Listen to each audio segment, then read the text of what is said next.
before he took the helm of the Planet of the Apes franchise in 2014.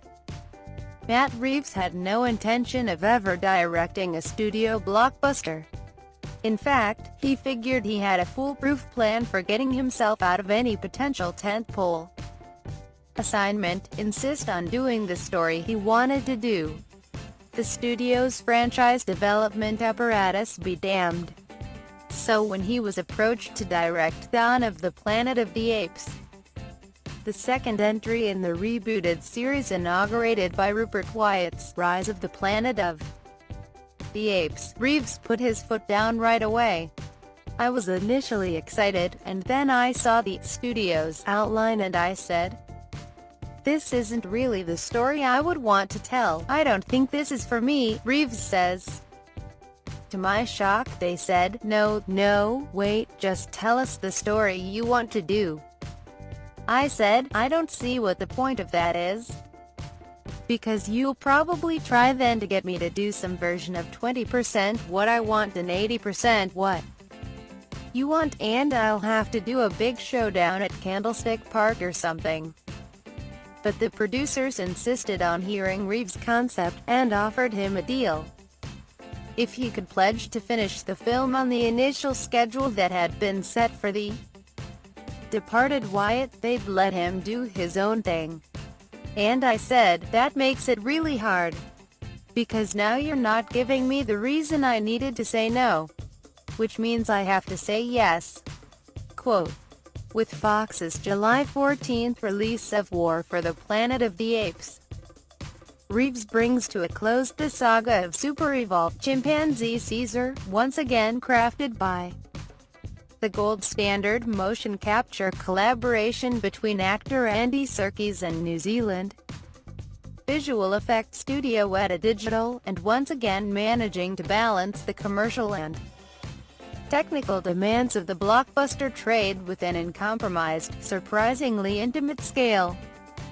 If Wyatt's Rise was essentially a sci-fi prison break film, and Dawn a tense rumination on the nature and inevitability of conflict, War is an old-school epic, drawing its inspiration from the likes of David Lean and John Sturges. Initially asked to have the film ready for summer of 2016, Reeves once again gambled on the studio's indulgence, and persuaded Fox to give him and co-screenwriter Mark Baumbach an extra year to work on a script, bringing the story to within striking distance of the primate-populated planet glimpsed in the 1968 original. War pits the revolutionary-turned-conflicted spiritual leader Caesar against the last brutal remnants of human civilization, led by a Colonel Kurtz-like military commandant played by Woody Harrelson. For a PG-13 summer movie, War is unusually bleak and violent. If we were doing this without apes, they never would have made it, Reeves says, but also deeply morally engaged, with visual and thematic echoes of everything from the Exodus to the Holocaust. For this film, I wanted to move into the realm of the mythic, Reeves says. This would be the story that would be the defining part of Caesar's arc. That would challenge him in darker places. And the end would be his ascension into something like an ape Moses.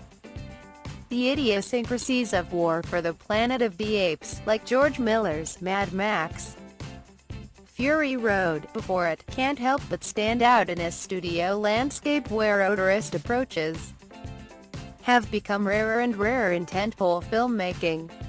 Questions regarding how, and to what extent, a director can hope to maintain a personal vision within the machinery of big IP-driven properties could hardly be more relevant.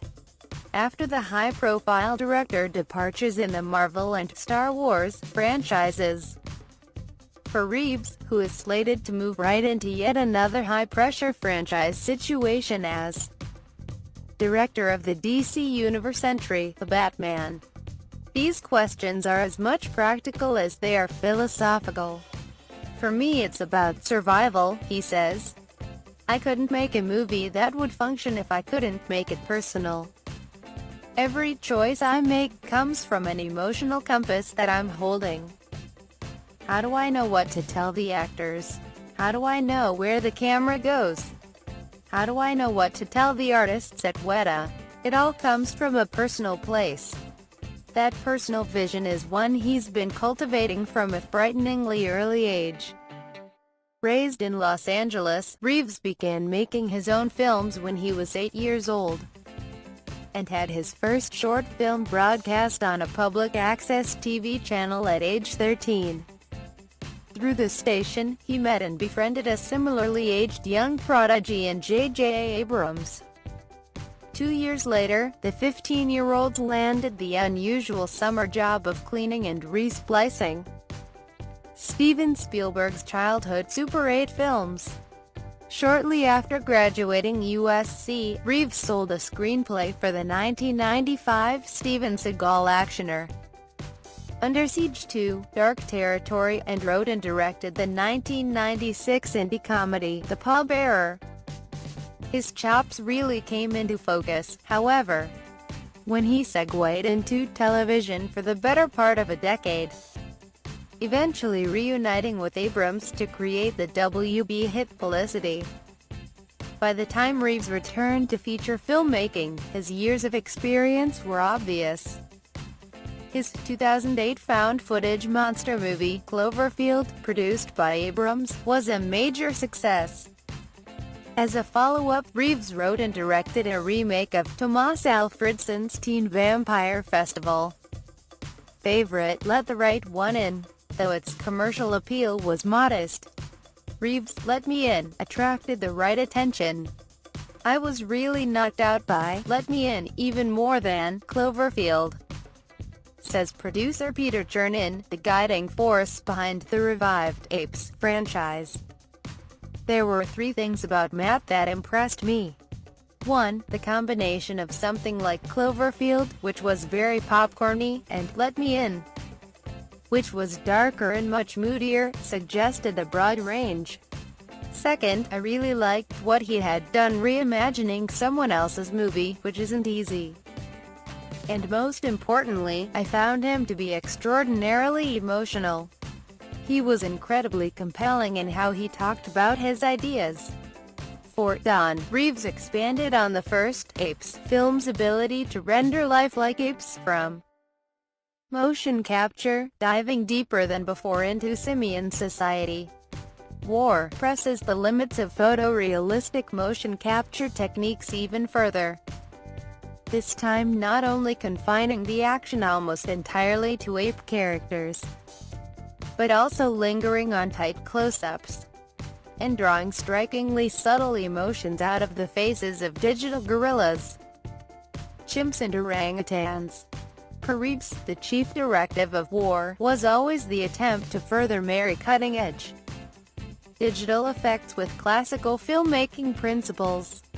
90% of the film was shot on location, particularly in the snow-covered Kananaskis Mountains of British Columbia when it's snowing.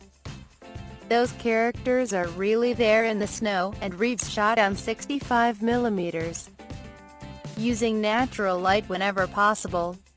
The juxtaposition of naturalistic shooting techniques and painstaking digital post-work is surprisingly seamless, while conventional wisdom would dictate that CG-heavy films are most convincing when the effects are used cleverly and judiciously, with the camera never dwelling long or close enough for the digital strings to show.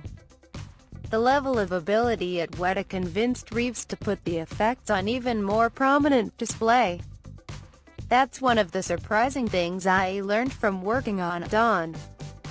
The close-ups in particular were the strong points, Reeves says.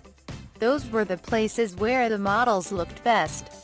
The eyes are amazing, and the details in the face are some of the best parts of the models. But as eager as Reeves is to get up close, he's just as willing to pull out wider, capturing striking images of apes on horseback framed against snowy wilderness. Reeves and his crew watched the bridge on the River Kwai, the outlaw Josie Wales, and Apocalypse Now before shooting. and the influences are easy to detect. What I wanted to do, because I wanted to tell a big epic war story, was have the context be these grand vistas. But I also wanted you to connect very intimately to the internal war within Caesar. So I guess I wanted it to be like a Sergio Leone movie. Because he's got these incredible vistas, but he's also got these great close-ups. And he's not afraid to move in really, really tight. I was inspired in many ways by westerns, but specifically by Leone. In this juxtaposition of the grand and the intimate.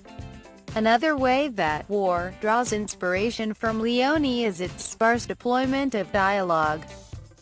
While Caesar first learns to speak in Rise, Dawn explores the Apes' gradually evolving language skills in detail, with some apes learning to speak Caesar's increasingly fluid English, others communicating in grunts, and some, like Karen Canoval's orangutan Maurice, fluent in sign language. For War, Reeves introduces another wrinkle, the character Nova, played by Amaya Miller, an orphaned young girl adopted by Caesar and Maurice. Nova has been rendered incapable of speech by the same virus that caused the Apes' evolutionary leap. A lot of the communication in this movie is totally unspoken, Reeves says. One of my favorite moments in the movie is where Maurice and Nova first see each other. And they have no words, so they have to communicate using just their eyes and sounds. There's something about that feels purely cinematic, and purely instinctual. And very human, even though there's an ape there. There's something about that I found very moving. Indeed, the series' theme of evolving communication was actually one of the director's emotional entry points into the series itself. Then a new father, Reeves drew parallels between Caesar's language breakthrough in Rise and his son's development. I was very affected by that moment in Rise, where Andy finally speaks. Reeves says, "My son was just learning how to talk. And there was an experience I had watching Caesar that was so personal. I could look at my son and see all this intelligence behind his eyes. And yet he didn't have the tools to articulate it, and I could see that frustration. When those words first came, they came with the same kind of urgency that I saw Andy performing. When he said, 'No, Caesar has wanted to say that word the whole movie. And finally he has the tools to say it.' Again and again, Reeves stresses the importance of allowing his emotions to guide his process, and the necessity of finding a personal connection within even the noisiest action movie moments.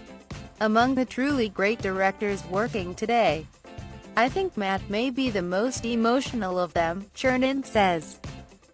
"These movies are so technically difficult to realize, but through it all, he's relentlessly focused on where's the emotional core in this scene."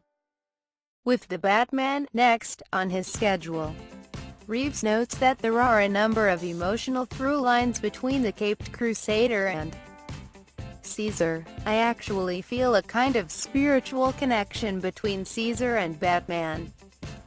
Here's this character who's a tortured soul, figuring out how to do the right thing in a very imperfect world. And he hopes that his successes with the Apes franchise have taught him how to retain his own sensibility even on the largest stages. When I'd made independent films and television, I'd always managed to maintain my voice," he says, "but I felt, looking at it from the outside, that when you got into the realm of a film that costs hundreds of millions of dollars, you're dealing with a machine. I could feel that sometimes watching those types of movies.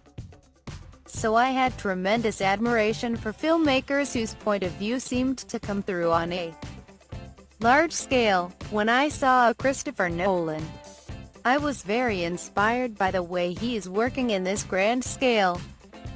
Yet I'm very aware of a perspective and a point of view And I think I've discovered that there's a way to do that on this scale, which is to use the metaphors of the genre.